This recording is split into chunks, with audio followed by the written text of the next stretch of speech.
guys, I'm here to discuss about the 14 centered learning, or what is metacognition all about as well. So, but first I will introduce myself. So my name is Christian V. Encott from BSID English, major in English rather, and section 1. So first, what is metacognition and components of metacognition, and metacognition's regulations and control, and metacognition's teaching strategies. So first, what is metacognition? So metacognitions, it is essence. Metacognitions involves reflecting on one's own thought processing. So this is all about how we think about thinking, and how we think and the thing being processed. And yes, that's it. So it is entails being conscious of the way we think, and it is entails about comprehending, in charge of one's cognitive process, and including organizing, planning, and observing. So, and how we assessing one's own learning and problem solving. So it is essence, and it is the capacity to examine our own thought, and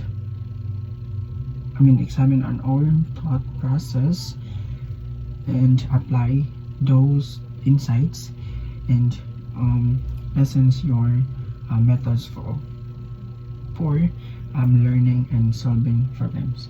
So that is metacognition. So next, I will be discussing what is components of metacognition.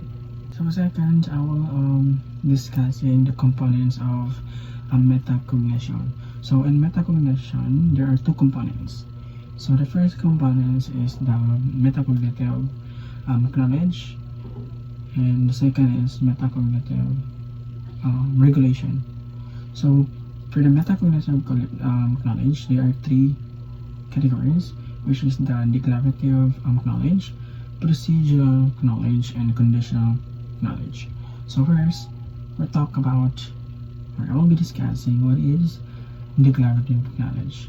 So for the declarative knowledge, this is it refers to the knowledge of our own cognitive abilities and limitation. So as well as general knowledge. So for example, I will be good in memorizing, but I am struggle to spatial reasoning. So that is declarative knowledge. Second is the procedural knowledge. So this is the knowledge of how to use a different learning strategies effectively. So for example, knowing the highlights of text cards, or key information, and in tests, or in vocabularies, or any kind of books that you want to read, that you want to highlight, or you want to memorize that kind of lines. So that is good strategy to remembering important details.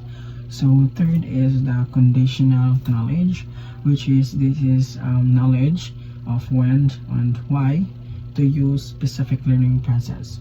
And for example, knowing to use flashcard or PowerPoint, that is a good strategy for memorizing vocabularies, or for quizzes, understanding a complex scientific, but not for understanding complex scientific concept. So that is the metacognitive knowledge. So second component is the metacognitive regulation. The metacognitive regulation has three categories, which is first is planning, second monitoring, and the last one is evaluating. So for the planning, it is involves setting goals, selecting appropriate strategies, and allocating resources. For example, planning to scheme the stories, or for the ideas, and then you read it carefully, and then you summarize the main points of the story. So that is the metacognitive regulations in planning. So second is the metacognitive regulation monitoring. So it is about it involves continuously checking your understanding and progress while learning and finding areas of difficulty. For example, you read the stories, or memorize, or study, and then in that case is you need to stop or pausing reading the stories to identify or to check if you understand what you've read, or what you've read about the stories, or stories.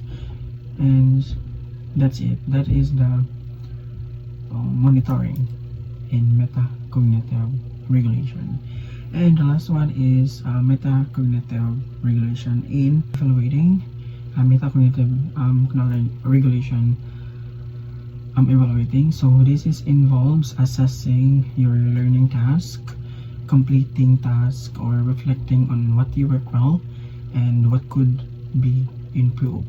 So for example, is after you taking a test, you need to reflect on which questions you found challenging, and why, and how you might approach similar question differently in the future.